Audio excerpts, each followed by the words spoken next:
The fluorescent lights flickered above Bay 3.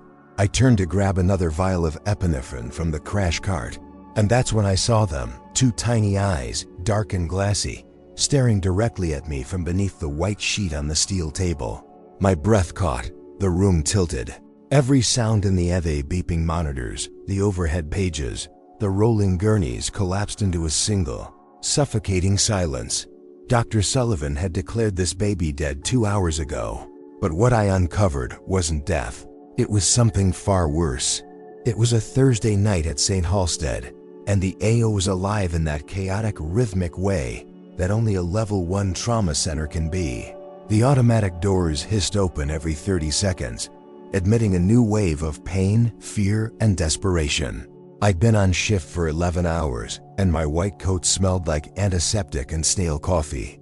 My stethoscope hung heavy around my neck, the cold metal pressing against my collarbone, like a reminder of every decision I'd made or failed to make that day.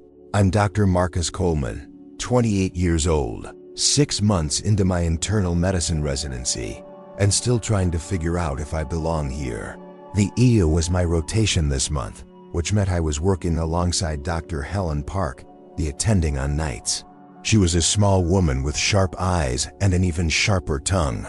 The kind of doctor who could intubate a patient while simultaneously dressing down a medical student for forgetting to check potassium levels.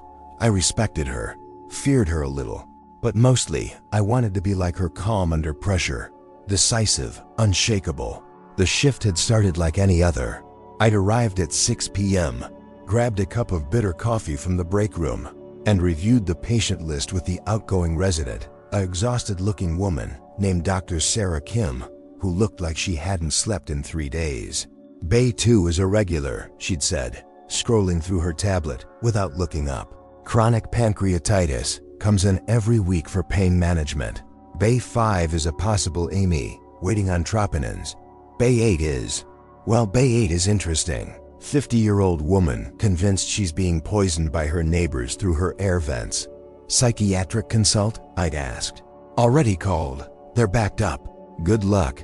She'd handed me the tablet and walked out before I could ask any follow-up questions. That was 6 hours ago. Since then, I'd seen 23 patients. A college student with alcohol poisoning who'd vomited on my shoes. An elderly man with a urinary tract infection who kept asking me if I was his grandson. A teenager who'd gotten his hand stuck in a vending machine trying to steal a bag of chips. Medicine wasn't always glamorous. Coleman, Dr. Park called from across the unit, her voice cutting through the noise. Bay 7, 62-year-old male, chest pain radiating to the left arm. EKG's already up. Go.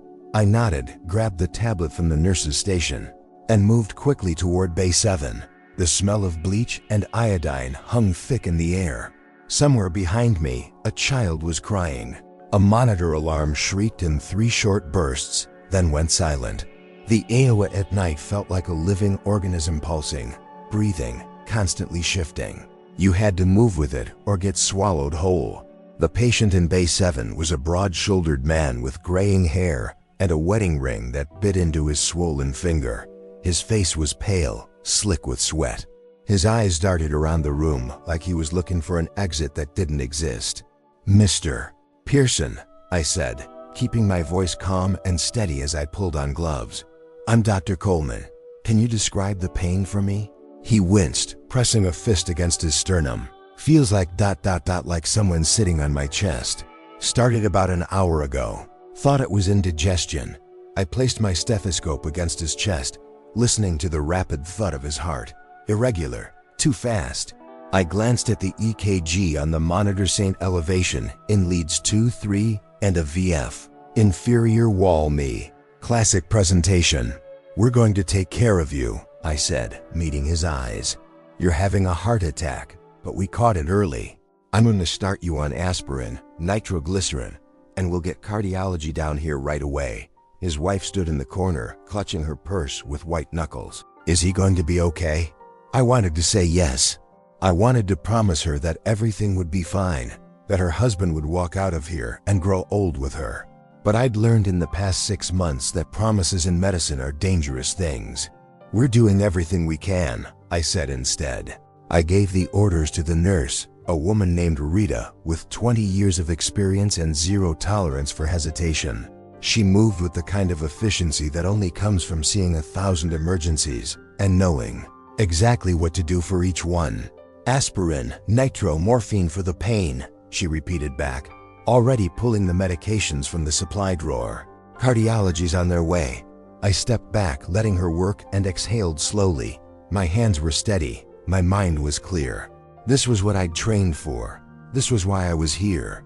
But as I turned to leave Bay 7, I felt it, that familiar flutter of doubt in my chest, the quiet voice that whispered, "What if you missed something? What if you're wrong?" I pushed it down, moved on. The doubt was always there, lurking beneath the surface. It had been there since medical school, since the first time I'd held a scalpel and realized that a single wrong move could end someone's life. It was there during rounds, when attendings asked questions I couldn't answer. It was there at 3 a.m. when I was alone with a crashing patient and the nearest senior resident was 2 floors away. My father had been a mechanic. He'd spent 40 years fixing cars in a small shop in South Chicago, coming home every night with grease under his fingernails and pride in his eyes. "You're going to be a doctor," he'd told me when I got into medical school. "You're going to help people, real people. Make us proud, Marcus." I was trying. God, I was trying. The rest of the shift blurred together in the way A shifts always do. A teenager with a suspected appendix. An elderly woman with pneumonia. A construction worker with a nail through his hand who kept insisting he was fine, even as blood dripped onto the linoleum floor. Around midnight, I found myself standing at the coffee machine in the break room, staring at the weak stream of brown liquid filling my cup. The room was empty except for Dr. Park, who sat at the small table in the corner, scrolling through her phone while eating a sandwich that looked like it had been made 3 days ago. "You're doing well tonight," she said without looking up. I turned, surprised. Dr. Park wasn't known for handing out compliments. "Thank you," I said. "The me in Bay 7. Good catch. Fast workup." "You didn't hesitate." She took a bite of her sandwich, chewed thoughtfully. "That's important. Hesitation kills people in the A." I nodded, unsure how to respond. Part of me wanted to tell her about the doubt, about the voice in my head that never shut up. But I didn't, because doctors weren't supposed to doubt themselves. We were supposed to be confident, decisive, sure. "How do you do it?" I asked instead. "How do you stay so calm?" She looked up then, and for a brief moment, I saw something flicker across her face, something tired and worn. "Practice," she said. "And compartmentalization.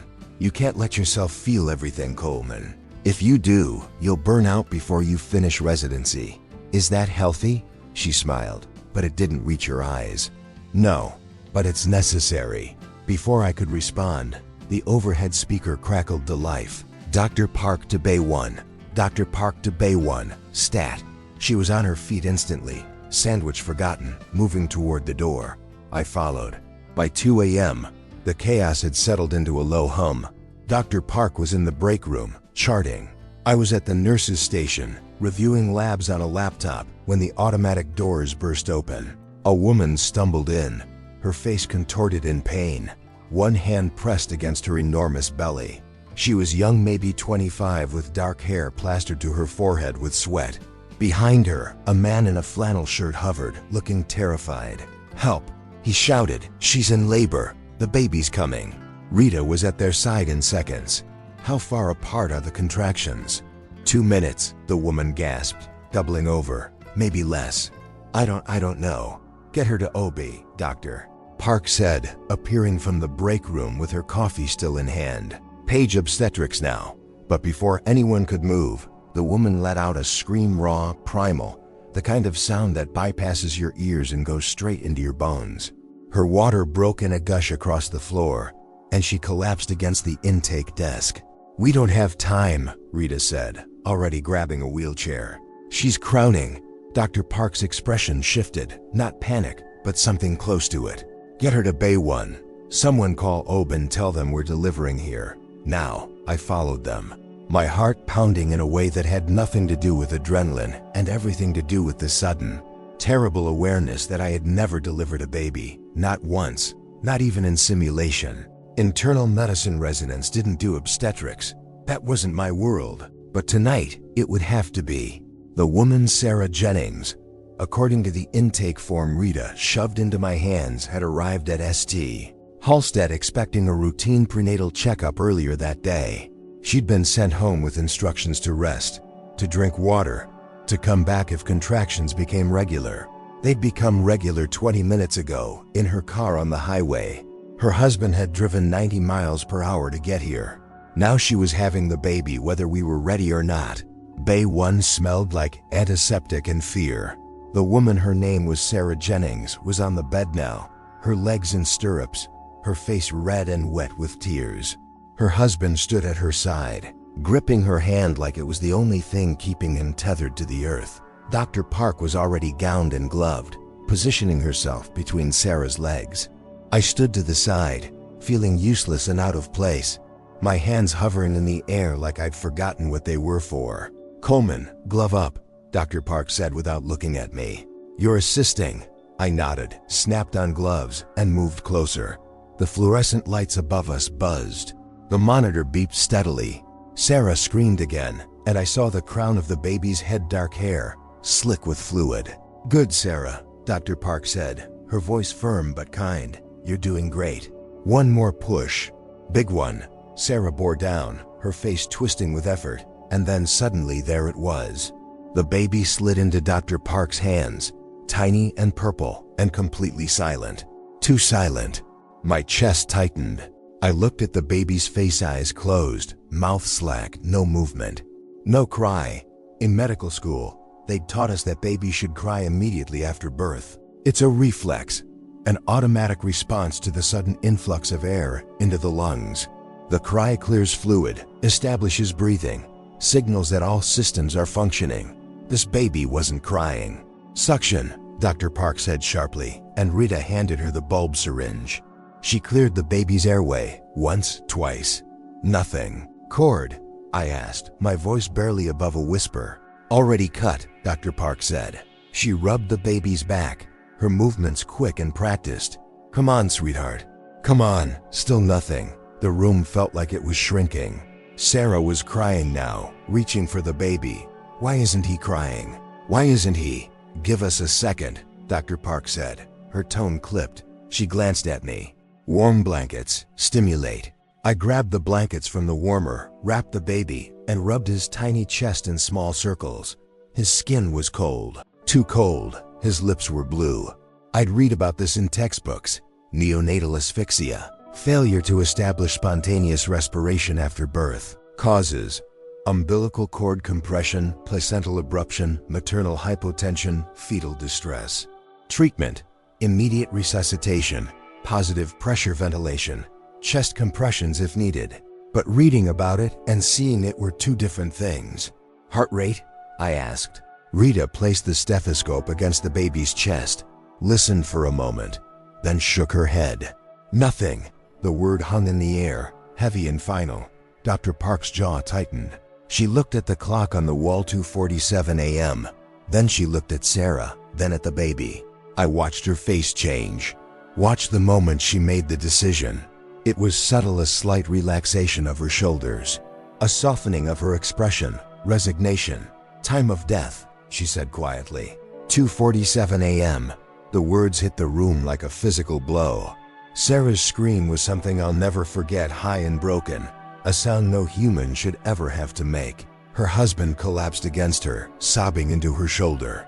I stood there, holding the dead baby in my arms, and felt the weight of it, not just the physical weight, but the enormity of what had just happened. A life that never got to start. A future erased before it could even begin. Dr. Park pulled off her gloves, her face unreadable. "Coleman, take him to the morgue prep room. I'll handle the paperwork." I nodded, unable to speak, and carried the baby out of Bay 1. Sarah's sobs followed me down the hallway. I could hear her husband trying to comfort her, his voice breaking on every word. I could hear Rita speaking in low, soothing tones. I could hear the monitor still beeping steadily in the background, measuring Sarah's vital signs. Indifferent to her grief, I focused on walking, one foot in front of the other, the baby's weight in my arms, the fluorescent lights overhead, the smell of disinfectant. I didn't let myself think, didn't let myself feel, because if I did, I might fall apart right there in the hallway. The hallway to the morgue prep room was long and narrow, lit by harsh overhead lights that made everything look washed out and gray. My footsteps echoed. The baby was still wrapped in the blankets, his tiny face barely visible. I thought about my father, about the day I'd told him I wanted to be a doctor. He'd been standing in his garage, covered in grease, holding a wrench. He'd looked at me for a long moment, then smiled. "You're going to save lives, Marcus," he'd said. "That's a gift. Don't ever take it for granted." I wasn't saving lives tonight. Tonight, I was carrying a dead baby to the morgue. I pushed through the door into the prep room, a small cold space with a single steel table in the center. A white sheet was already laid out. I placed the baby on the table, gently, as if he could still feel it. For a moment, I just stood there, looking down at him. His fingers were perfect. 10 tiny fingers, each one no bigger than a matchstick. His eyelids were closed. His chest was still. I thought about Sarah's scream, about her husband's face, about the future they'd imagined, first steps, first words, first day of school, all of it gone in an instant. I wanted to say something, wanted to offer some kind of prayer or benediction, but I didn't know what to say. I wasn't religious. And even if I were, what God would listen to a prayer for a baby who'd never even drawn breath?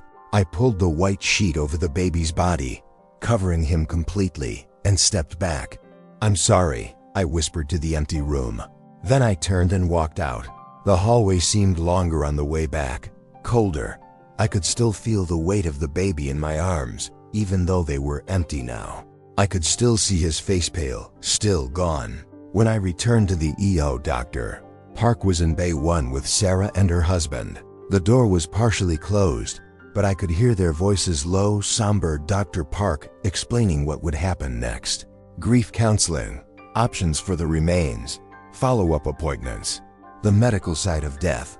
Rita found me at the nurse's station, staring at nothing. "You okay, honey?" I nodded automatically. "Yeah, I'm fine." She didn't look convinced. "First time?" "First time what?" "Losing a baby." I nodded again, not trusting my voice. She squeezed my shoulder. "It never gets easier. Anyone who tells you it does is lying." She paused. "But you keep going, because the next patient needs you, and the one after that. You keep going." I wanted to believe her. Wanted to believe that I could compartmentalize the way Dr. Park had talked about, that I could lock this away in some dark corner of my mind and move on. But all I could think about was the baby's face, the silence where a cry should have been, the feeling that something was wrong. The rest of the shift dragged on in a fog. I moved from patient to patient, going through the motions, checking vitals, ordering labs, updating charts. But my mind kept drifting back to Bay 1, to the baby, to the silence. I treated a man with chest pain that turned out to be acid reflux. I sutured a laceration on a woman who'd cut her hand while cooking. I admitted an elderly man with pneumonia, routine, mechanical, empty. By 4 a.m., the eye had quieted. The overnight rush had passed, leaving behind a handful of patients and a skeleton crew of nurses. Dr. Park was in the break room, catching an hour of sleep on the worn couch. I was at the nurse's station, finishing my notes, when I heard it.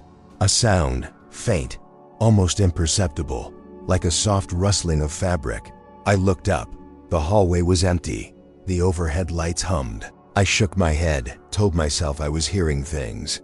Exhaustion playing tricks on my mind. But then I heard it again. This time, it was closer. Coming from the direction of the morgue prep room. My pulse quickened. I stood up slowly, my chair scraping against the floor. Rita was nearby, restocking supplies. "Did you hear that?" I asked. She looked up. "Hear what?" "That sound, like something moving." She frowned. "You okay, Coleman? You look pale." "I'm fine," I said quickly. But I wasn't. My hands were shaking. My mouth was dry. I walked toward the prep room, my footsteps slow and deliberate. The door was still closed. I pressed my hand against it, felt the cold metal under my palm, and pushed it open. The room was dark, I reached for the light switch, flipped it on. And that's when I saw it. The white sheet had shifted, just slightly. One corner was folded back, exposing a tiny hand. My breath stopped. I moved closer, my legs feeling like they were made of lead. The fluorescent lights flickered. The room felt colder than before. I reached out, my hand trembling, and pulled the sheet back further. The baby's eyes were open, not halfway, not glazed over, open, wide, dark pupils staring directly at me. I stumbled backward, my hip hitting the edge of the steel table. My heart was hammering so hard, I thought it might break through my ribs. "No," I whispered. "No, no, no." I pressed my fingers against the baby's neck, feeling for a pulse. Nothing. His skin was cold. His chest wasn't moving. But his eyes were open, and they were looking at me. Not unfocused, not blank, looking at me. I felt something cold crawl down my spine. This wasn't possible. Bodies don't open their eyes after death. Not like this. Not with this kind of awareness. I yanked my hand back, bile rising in my throat. This wasn't possible. Dr. Park had declared him dead. I'd carried him here myself. I'd covered his body with the sheet. But his eyes were open, and they were staring at me. My mind raced through possibilities. Post-mortem muscle contractions? But that didn't explain the eyes. Delayed neurological response. But there was no heartbeat, no breathing. Cadaveric spasm. But that happened at the moment of death, not hours later. Nothing in my medical training had prepared me for this. I backed toward the door, my hands shaking so badly I could barely grip the handle. I needed to get Dr. Park. I needed someone else to see this, to confirm I wasn't losing my mind. I turned and ran. Dr. Park was in the break room, sipping coffee and reviewing a chart. I burst through the door, breathless, my hands still shaking. "Dr. Park," she looked up, startled. "Coleman? What's wrong?" "The baby," I said, my voice cracking. "The baby from Bay 1. I need you to come with me, now." Her brow furrowed. "What are you talking about? Just please, come with me." She set down her coffee and followed me back to the prep room, her expression shifting from confusion to concern. I pushed open the door and stepped aside, letting her go in first. She approached the table, pulled back the sheet. The baby's eyes were closed. I stared, my mouth open, my mind spinning. "They were open," I said. "I swear to you, they were open." He was looking at me. Dr. Park placed her fingers against the baby's neck, checked for a pulse, listened with her stethoscope. After a moment, she straightened and looked at me with something close to pity. "Coleman," she said gently, "you've been on shift for 17 hours. You're exhausted. Sometimes when we're tired, our minds play tricks on us. I'm not imagining this. I know it feels real," she said, cutting me off. "But I examined this baby. There was no heartbeat, no respiratory effort. He was gone." I wanted to argue. I wanted to insist that I knew what I'd seen. But doubt was creeping in now, cold and insidious. Maybe she was right. Maybe I was exhausted. Maybe my mind had conjured something that wasn't there. After all, I'd been awake for almost 24 hours. I'd seen a baby die. I was running on coffee and adrenaline and the fumes of my own determination not to fail.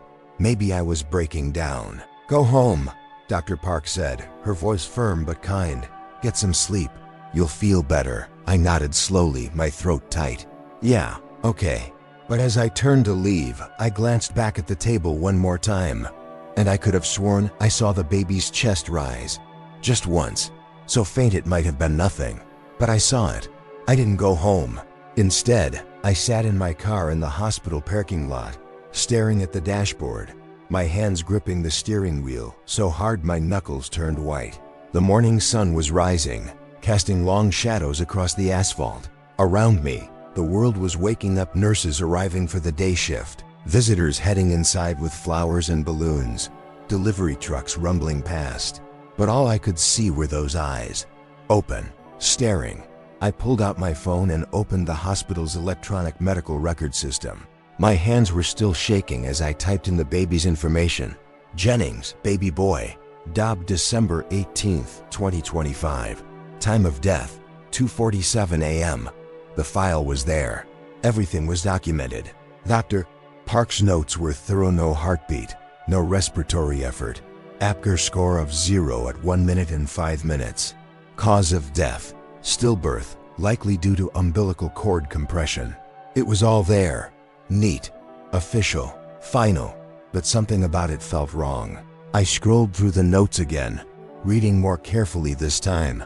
Dr. Park had documented the delivery, the failed resuscitation attempts, the time of death. But there was something missing, something I couldn't quite put my finger on. Then I saw it. A note at the bottom of the file, added at 3:15 a.m. 28 minutes after the baby was declared dead. Body transferred to morgue prep room by Dr. M. Coleman, PGY1. Family notified. Arrangements pending. Nothing unusual. Except I hadn't transferred the body at 3:15 a.m. I'd done it at 2:52 a.m. I remembered because I'd glanced at the clock in the hallway as I carried the baby out of Bay 1. It was a small discrepancy, maybe meaningless, but it nagged at me. I closed the app and leaned back in my seat, rubbing my eyes. Dr. Park was right. I was exhausted. I was seeing things that weren't there, finding patterns in random noise, but I couldn't shake the feeling that something was very, very wrong. I sat there for another 20 minutes, watching the hospital come to life, watching people walk in and out, going about their business, completely unaware that just hours ago, a baby had been declared dead in Bay 1, a baby whose eyes had opened and stared at me. Finally, I started the car and drove home. My apartment was small and sparse, a studio in a converted warehouse about 3 miles from St. Halstead. I'd moved in 6 months ago, at the start of my residency, and I still hadn't fully unpacked. Boxes were stacked against one wall.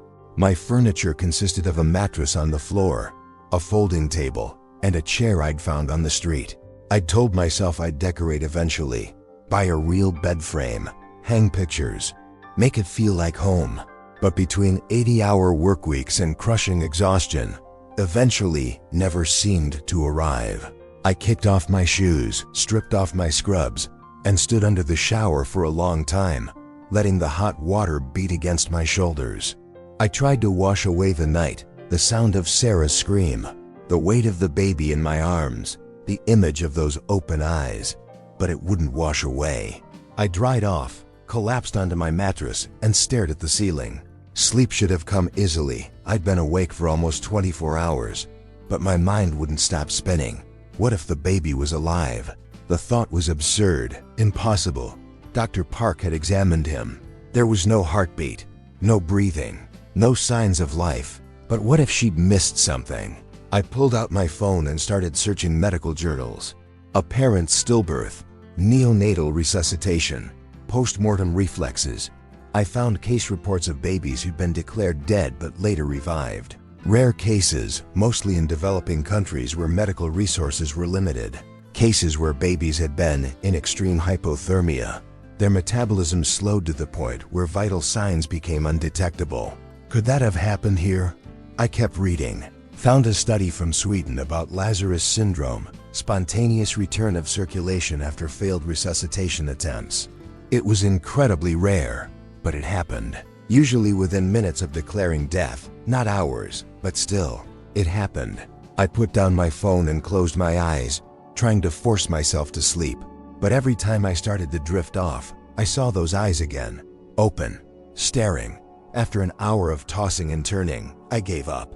I got dressed, grabbed my keys, and drove back to St. Halstead. The hospital was busier during the day. The main lobby was filled with patients checking in for appointments, families visiting loved ones, volunteers manning the information desk. The smell was different too, less antiseptic, more coffee and cafeteria food. I took the elevator to the 4th floor, where the neonatal intensive care unit was located. The NICU was on the 4th floor, a quiet, softly lit space filled with incubators and monitors, and the constant hum of ventilators.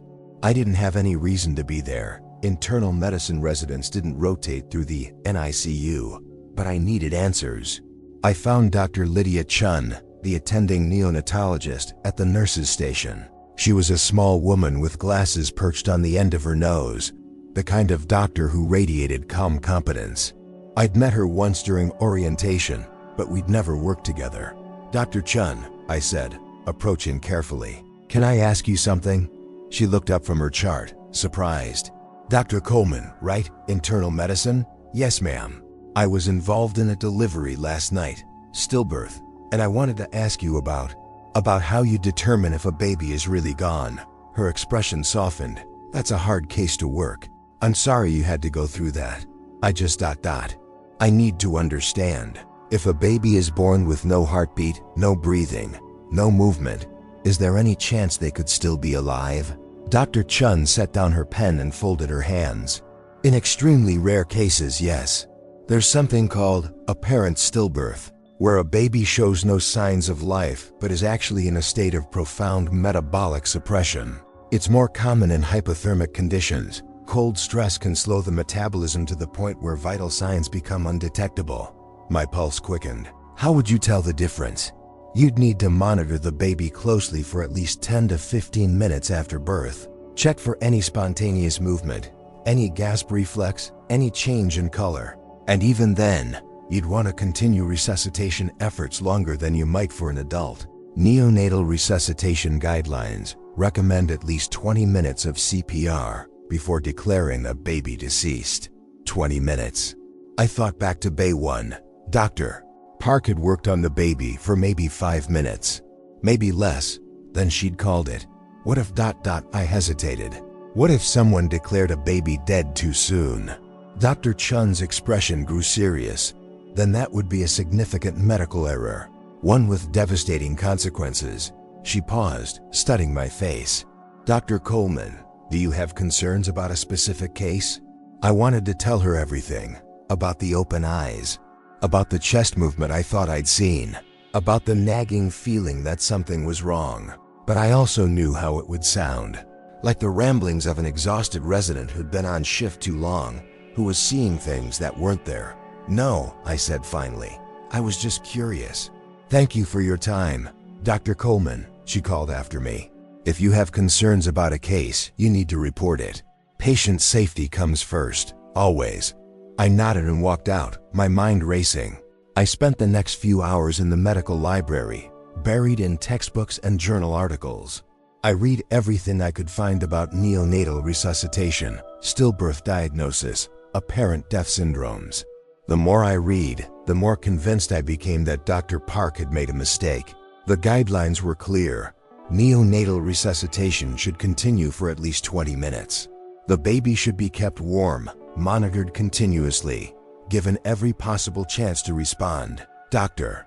Park had stopped after 5 minutes, and now the baby was in the morgue. I checked the time, 2:30 p.m. My next shift didn't start until 6 p.m. I had 3.5 hours. I walked back to the EA, looking for Rita. I found her at the nurse's station, entering notes into a computer. Rita, I said quietly. The baby from last night. The one from Bay 1. Where is he now? She looked up, her expression guarded. Transferred to the hospital morgue about an hour ago. Why? I need to see him. Dr. Coleman. I need to see him, I repeated, my voice firmer this time.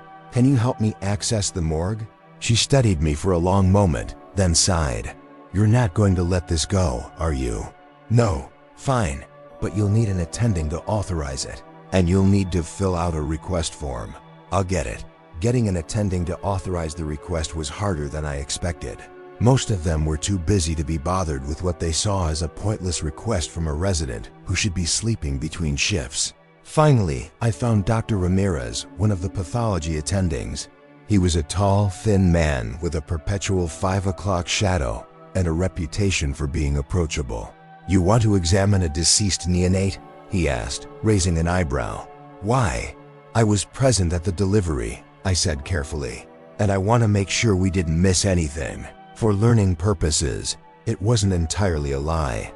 I did want to learn. I just also wanted to confirm that the baby was actually dead. Dr. Ramirez studied me for a moment, then shrugged. All right, fill out the form and I'll sign it. But make it quick. I have an autopsy in an hour. I filled out the form, got his signature, and headed to the basement. The hospital morgue was in the basement, down a long corridor that smelled like formaldehyde and floor wax. The walls were painted a dull beige, and the fluorescent lights flickered every few feet. The morgue attendant, a heavy-set man with tired eyes and a name tag that read Earl, led me to one of the refrigerated drawers. He pulled it open with a metallic screech. Inside was a small white bag, the kind used for neonatal remains. "You sure about this?" Earl asked. I nodded, my throat tight. He unzipped the bag. The baby was inside, his tiny body pale and still. His eyes were closed. His hands were folded across his chest. I stared at him, my mind reeling. He looked exactly the same as he had when I placed him on the steel table hours ago. No movement, no breathing, no life, but I had to be sure. I pulled on gloves, leaned closer, and placed my fingers against his neck.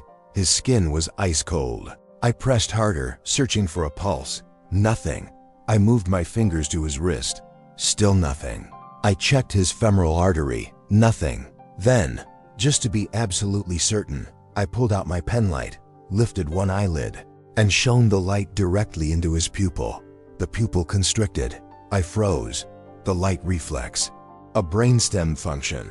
A sign of neurological activity. A sign of life. My hands started shaking. I checked the other eye. Same response. Constriction. "Oh my God," I whispered. This wasn't post-mortem muscle contraction. This wasn't a delayed reflex. This was a living response to a stimulus. This baby was alive.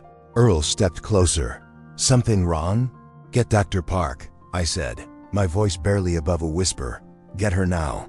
And page the NICU. This baby's alive." Earl stared at me like I'd lost my mind. "Doc, that baby's been dead for 12 hours. He has a pupillary reflex," I shouted. "That doesn't happen in dead people. Page the NICU, now." Something in my voice must have convinced him, because he grabbed the phone on the wall and started dialing. I kept my fingers pressed against the baby's neck, willing myself to feel something, anything that would confirm what the light reflex had told me. And then I felt it, faint, so faint I almost missed it. But there, a pulse, slow, maybe 30 beats per minute, but a pulse. "He's alive," I whispered to myself. "He's alive." The next 30 minutes were chaos. Dr. Park arrived first, her face pale, her eyes wide with disbelief. She checked the baby herself, pulse, pupils, everything, and her expression shifted from skepticism to horror in seconds. "How ... double quote," she whispered. "How is this possible?" "I don't know," I said, "but we need to warm him up. Now he's hypothermic. That's probably why his vitals were so depressed." Dr. Chun from the NICU arrived moments later, followed by 2 nurses wheeling a portable incubator. Earl wheeled in warming equipment, oxygen tanks, monitors. The morgue, cold, sterile, designed for death, had transformed into an impromptu resuscitation bay. Dr. Chun took charge immediately. She lifted the baby from the body bag with practiced hands, her movements quick and efficient. "Get him in the incubator. Radiant warmer on. Oxygen ready." The nurses worked in synchronized silence, attaching leads to the baby's tiny chest, wrapping him in thermal blankets designed to raise core body temperature gradually. The monitor flickered to life. Heart rate, 38 beats per minute. Dangerously low. But there. "He's severely bradycardic," Dr. Chun said, her voice tight. "Temperature?" One of the nurses checked the thermometer. 89 degrees Fahrenheit. "Moderate hypothermia. That explains the metabolic suppression," Dr. Chun said. She placed the ambu bag over the baby's face, squeezing rhythmically to force air into his lungs. "Someone start chest compressions. We need to get his circulation up." Dr. Park stepped forward, her hands trembling. "I'll do it." She placed her fingers on the baby's sternum, 2 fingers, the correct technique for neonatal CPR, and began compressions. 120 per minute, 30 compressions, 2 breaths. The baby's color was still gray-blue. His limbs were limp. He looked dead. By every measure that Dr. Park had used 12 hours ago, he should have been dead, but he wasn't. "Epi," Dr. Chun ordered. 0.01 milligrams per kilogram. 4 access now. One of the nurses worked to place an umbilical line, threading the thin catheter into the stump of the umbilical cord. It was a delicate procedure. The umbilical vessels were tiny, easy to damage, but the nurse's hands were steady. "Lines in," she said after a moment. "Push the epi." The medication went in.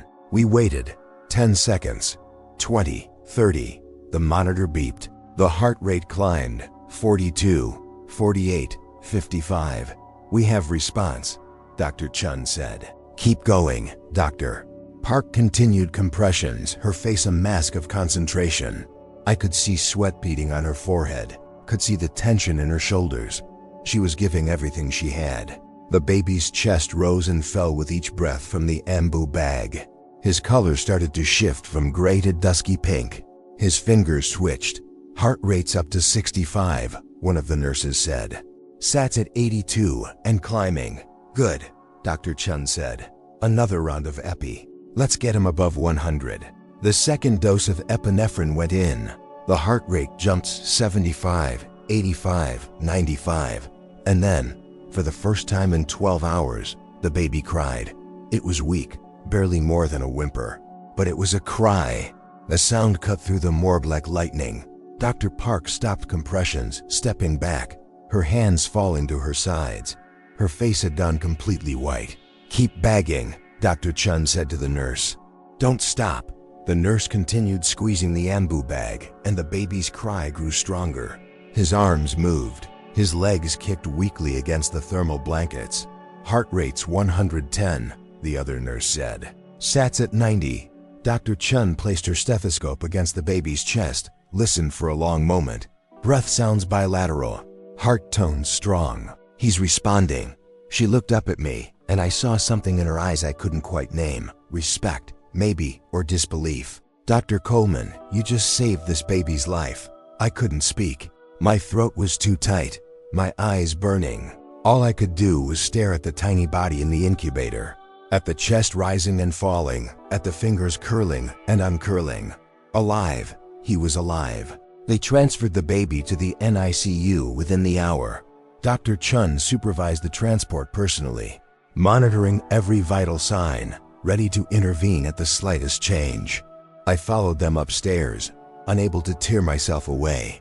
In the NICU, the baby was placed in a state-of-the-art incubator, surrounded by machines that monitored everything: heart rate, oxygen saturation, brain activity, body temperature. IV lines delivered fluids and medications. A ventilator helped him breathe. "He's stable," Dr. Chen said after 30 minutes of observation. "But we're not out of the woods yet. Prolonged hypothermia and hypoxia can cause brain damage. We won't know the extent until we can do a full neurological assessment. But he has a chance," I said. "Yes," she said, meeting my eyes. "Thanks to you, he has a chance." Dr. Park stood in the corner of the NICU, her arms wrapped around herself, watching the baby through the incubator's clear walls. She hadn't said a word since we'd arrived. I walked over to her. "Dr. Park, I killed him," she said quietly. "I declared him dead, and I put him in the morgue and I killed him. You didn't kill him.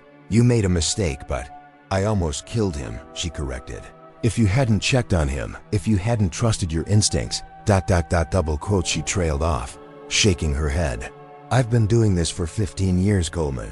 15 years. And I stopped resuscitation too soon. I didn't follow protocol. I was tired and I was careless, and I almost cost a family their child.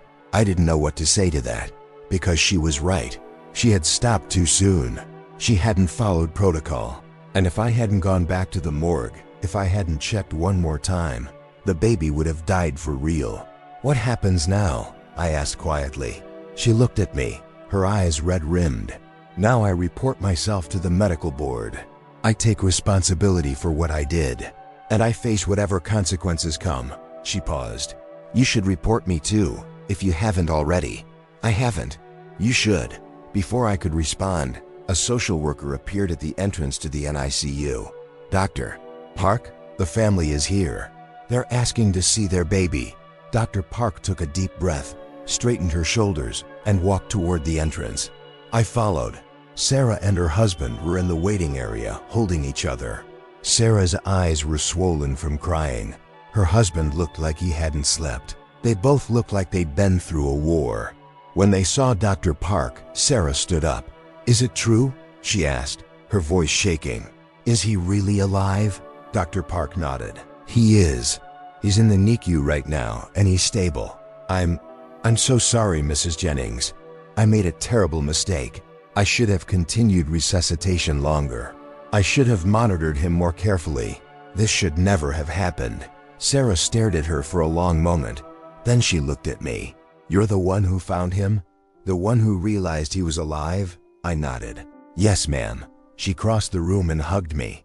It was sudden and fierce and desperate, and I stood there awkwardly, not sure what to do with my hands. "Thank you," she whispered into my shoulder. "Thank you for not giving up on my baby." When she pulled back, her eyes were shining with tears, but they were different tears than before. "Not grief, hope. Can we see him?" her husband asked. "Of course," Dr. Chun said, appearing from the NICU. "Follow me." I watched them walk through the doors, watched Sarah press her hands against the incubator, watched her husband wrap his arms around her, watched them stare at their son with expressions that cycled through disbelief, joy, relief. Dr. Park stood beside me, watching them too. "I don't deserve their forgiveness," she said quietly. "Maybe not," I said. "But you're going to work for it anyway." She nodded slowly. "Yeah, I am." The hospital launched an investigation the next morning. Dr. Sullivan, the chief of medicine, called me into his office at 8 a.m. He was a tall man with silver hair and a reputation for being ruthless when it came to protocol violations. "Dr. Coleman," he said, gesturing to the chair across from his desk. "Sit." I sat. He opened a file on his computer, scanned it briefly, then looked at me. "I've reviewed the incident report from last night. You're claiming that Dr. Park declared a neonate deceased prematurely, and that you subsequently discovered signs of life in the morgue. Is that correct?" "Yes, sir." "Walk me through it, everything, from the beginning." I did. I told him about the delivery, about Dr. Park's resuscitation attempts, about the time of death. I told him about the open eyes, about the chest movement, about the pupillary reflex. He listened without interrupting, taking notes on a legal pad. When I finished, he leaned back in his chair and steepled his fingers. "Dr. Park is one of our most experienced attendings," he said. "She's been practicing emergency medicine for 15 years. She's overseen hundreds of deliveries. Are you suggesting she made an error in judgment?" "I'm not suggesting anything, sir. I'm telling you what I saw." He studied me for a long moment. "You understand that if your claim is substantiated, Dr. Park could face serious consequences. Suspension, possibly revocation of her medical license." My stomach twisted. I hadn't thought about that. I'd been so focused on the baby, on the fact that he was alive, that I hadn't considered what this would mean for Dr. Park's career.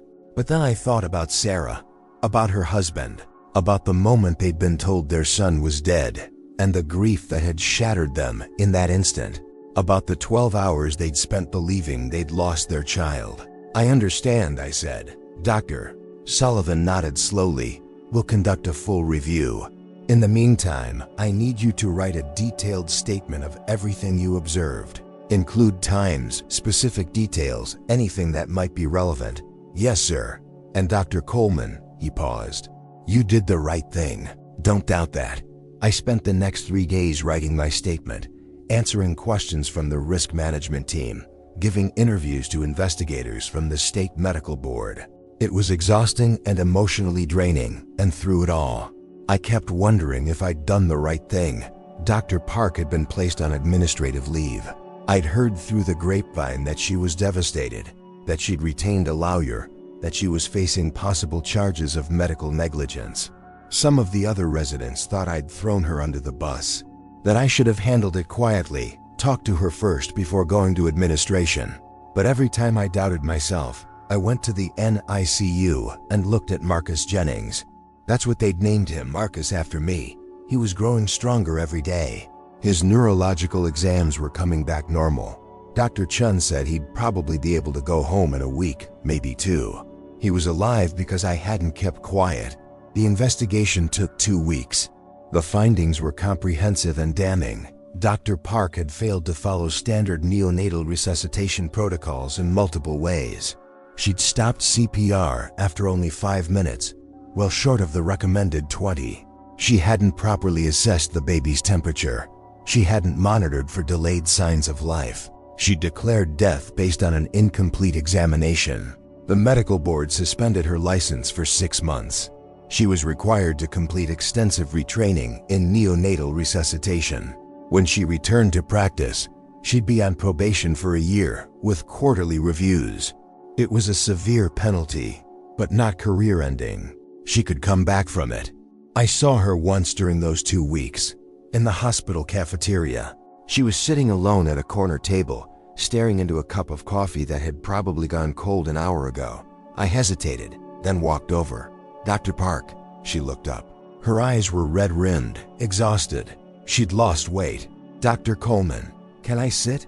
She nodded. I sat down across from her, unsure of what to say. Finally, I settled on the truth. "I'm sorry."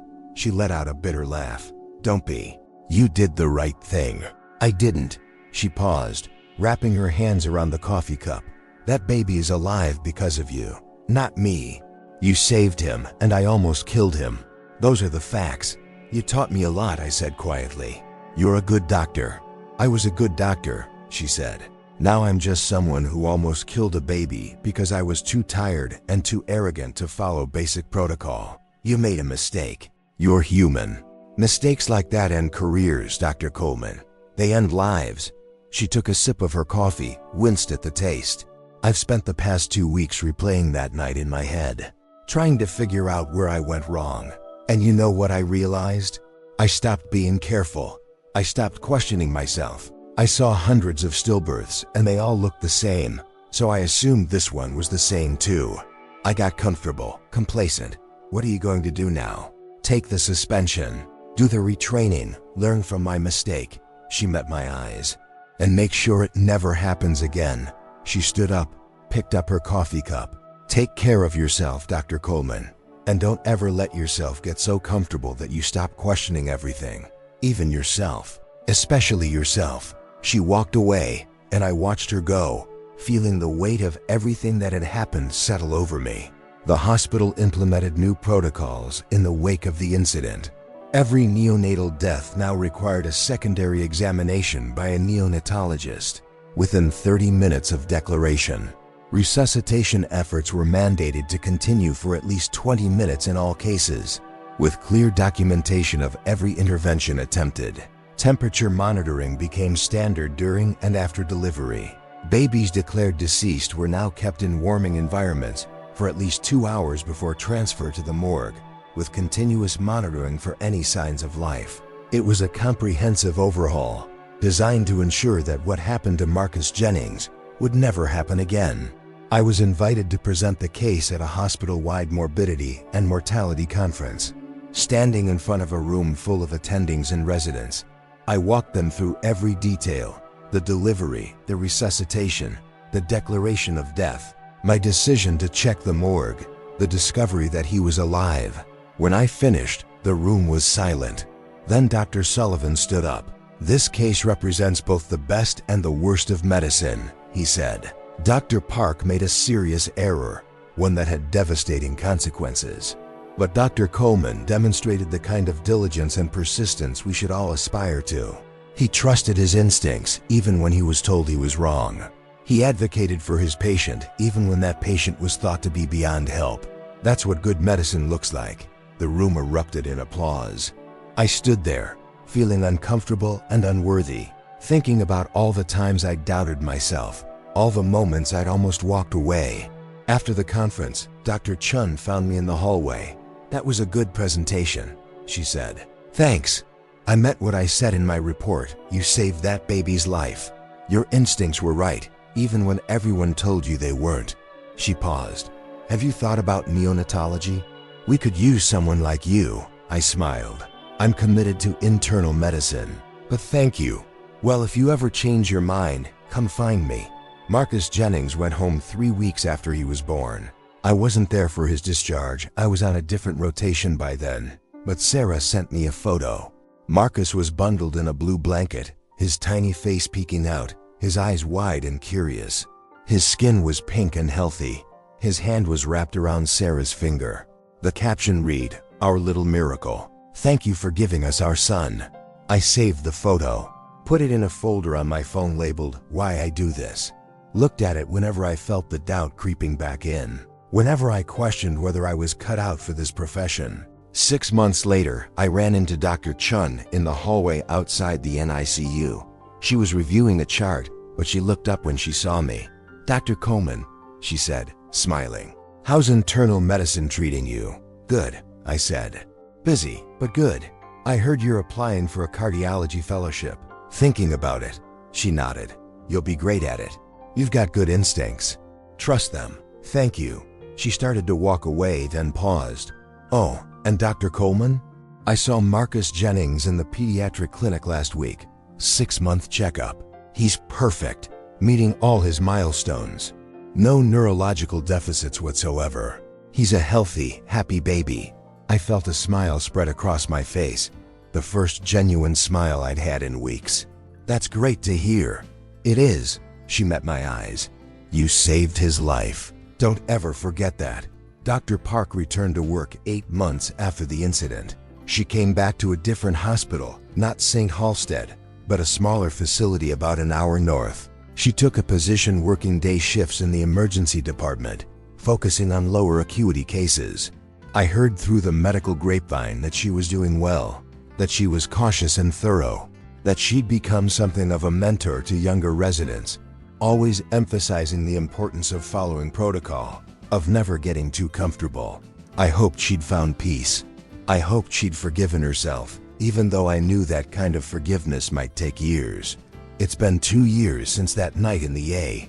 I'm a second-year cardiology fellow now, working under Dr. Ramirez at St. Halstead. The hours are still brutal, 80 to 100 per week, and the cases are still challenging. But I've found my rhythm. I've learned to trust my instincts while still questioning my assumptions. I've learned to be confident without being arrogant. Most importantly, I've learned that medicine isn't about being right all the time. It's about being brave enough to speak up when something feels wrong, even when everyone around you thinks you're crazy. Last week, I was walking through the hospital lobby when I saw them, Sarah and her husband, holding the hand of a toddler with dark curls and bright, curious eyes. Marcus. He was running well, toddling toward the gift shop, laughing at something only he could see. Sarah was chasing after him, laughing too, her face radiant with joy. I stopped watching them, and for a moment, I was transported back to that morgue prep room, staring down at a tiny body wrapped in a white sheet, seeing those eyes open and looking at me. The memory still gave me chills, but it also filled me with something else, pride, maybe. Or purpose. Sarah looked up and saw me. Her face lit up with recognition. "Dr. Coleman." I walked over, smiling. Marcus hid behind his mother's legs, peeking out at me with those same dark eyes that had stared at me 2 years ago. "He's gotten so big," I said. "He has," Sarah said, beaming. She crouched down and picked up Marcus, settling him on her hip.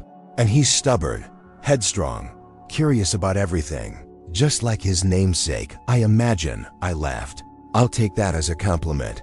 Marcus reached out and grabbed my stethoscope, pulling it toward his mouth with surprising strength for a 2-year-old. "Hey buddy," I said gently, carefully extracting it from his grip. "That's not a toy." "He loves doctors," Sarah said, laughing. "Whenever we come for checkups, he won't leave until he's touched every piece of equipment in the room. His pediatrician says he's going to be a doctor himself someday." "Maybe," I said softly. "Or maybe he'll be whatever he wants to be, as long as he's healthy and happy." Sarah's eyes filled with tears, but they were good tears. Happy tears. "He almost wasn't here to be anything," she said quietly. "If it weren't for you." "He's here because he's a fighter," I said. "And because he has parents who love him. And because you didn't give up on him," her husband added, speaking for the first time. "When everyone else said he was gone, you kept looking. You kept checking. You trusted yourself." I didn't know what to say to that, so I just nodded. They left a few minutes later, Marcus waving goodbye over his mother's shoulder with sticky fingers. I watched them disappear through the automatic doors, out into the bright afternoon sunlight, and I felt something settle in my chest. This was why I did this. Not for the prestige or the salary or the letters after my name, but for moments like this, for families like this, for lives saved and futures secured. I went back to the cardiology unit, my white coat swaying behind me, and found Dr. Ramirez at the nurse's station. "You're late," he said without looking up from his chart. "Sorry. Ran into a former patient. The Jennings baby?" I nodded. Dr. Ramirez knew the story. Everyone at St. Halsted knew the story. "How's he doing?" "Perfect. Completely normal." You'd never know he'd spent his first 12 hours of life in a morgue. Dr. Ramirez looked up then, and I saw something in his eyes, something like respect. "You did good work on that case, Coleman. Not just medically, ethically. You stood up for what was right, even when it cost you. It didn't cost me anything. It cost you the goodwill of some of your colleagues. It cost you the trust of an attending you admired. It cost you certainty, because after that case, you'll never be able to look at a patient and assume you know everything." He paused. "Those are heavy costs, but you paid them because it was the right thing to do." I thought about that as I went through the rest of my shift, about costs and consequences, about standing up and speaking out, about the price of doing the right thing. And I realized that Dr. Ramirez was right. That night in the morgue had changed me. I was more cautious now, more thorough. I questioned everything, my diagnoses, my assessments, my assumptions. I never took the easy answer for granted. Some might call that paranoia. I called it vigilance, because I'd seen what happened when you got comfortable, when you stopped questioning, when you assumed you knew everything. You declared a living baby dead and put him in the morgue. That night, after my shift ended, I sat in my car in the parking lot, the same parking lot where I'd sat 2 years ago, gripping the steering wheel, wondering if I was losing my mind. I pulled out my phone and looked at the photo Sarah had sent me, Marcus bundled in his blue blanket, his eyes bright and alert. Then I opened my notes app and started writing, not for any official purpose, not for a case report or a presentation, just for myself. I wrote about what it felt like to carry a dead baby down a long hallway, about the weight of it, not just physical, but emotional, about standing in that cold prep room and pulling a sheet over a tiny body and whispering an apology to the empty air. I wrote about seeing those eyes open, about the terror and confusion and certainty that something was wrong. I wrote about fighting for a patient who couldn't fight for himself, about standing up to an attending I respected and risking my career to do what I believed was right. And I wrote about what it meant to be a doctor. Not the glamorous version from TV shows where every diagnosis is dramatic and every patient is saved, but the real version. The messy, complicated, heartbreaking, beautiful version. The version where you're wrong sometimes, where you make mistakes, where you doubt yourself constantly and wonder if you're cut out for this profession. But also the version where you get to save lives, where you get to give families their children back, where you get to make a difference that matters. I finished writing and looked at the words on the screen. Then I closed the app and started the car. Tomorrow, I'd be back in the hospital, back to the long hours and the difficult cases and the constant pressure to be perfect. But tonight, I was just Dr. Marcus Coleman, 28 years old, 2 years into residency, still learning, still growing, still figuring out who I wanted to be. And for the first time in a long time, I felt like I was on the right path. I thought about my father that night as I drove home, about the day I'd told him I wanted to be a doctor, about the pride in his eyes and the hope in his voice. "You're going to save lives, Marcus," he'd said. I had saved a life, maybe only one, but that one life mattered. Marcus Jennings mattered. And as I pulled into my apartment complex, as I climbed the stairs to my small studio, as I collapsed onto my bed and closed my eyes, I thought about something Dr. Chun had told me once. The practice of medicine isn't about being right all the time. It's about being brave enough to act when everything in you says to walk away. That night in the morgue, I could have walked away. I could have convinced myself that I was imagining things, that exhaustion had gotten the better of me, that Dr. Park knew what she was doing. I could have gone home, slept it off, and never looked back. But I didn't, because sometimes the hardest thing in medicine isn't knowing what to do.